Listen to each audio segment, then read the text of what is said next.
Hari Roberts dwi, nes I gael ennill Prentis y flwyddyn Diwydiannau'r tir.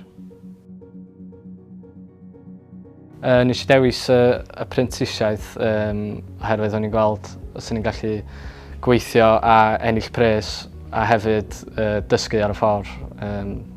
A o'n i'n cael wneud yn passion hefyd.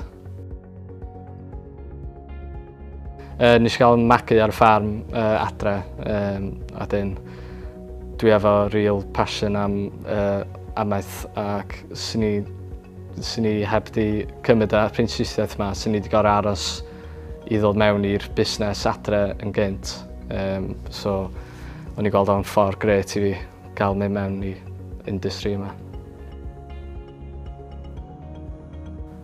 Pethau gorau am y prentisiaeth oedd o'n i'n cael gweithio ag ennill pres a cael dysgu lot o bethau gwahanol.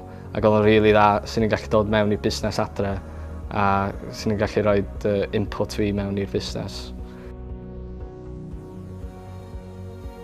So fy mam a'n nhad I oedd y employer, so nhw'n helpu fi ymlaen ac o'n nhw'n gallu siarad efo'r assessor I gweld sut fi'n dod ymlaen.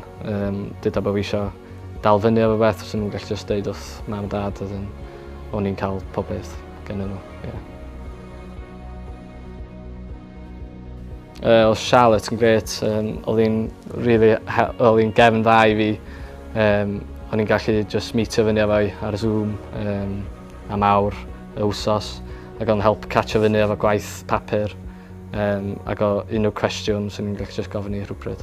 So, na, oedd hi'n gret. Oedd hi'n sioc fawr, o'n i'n siŵr iawn o chi wedi cael person iawn. Na, oedd hi'n fraint iawn.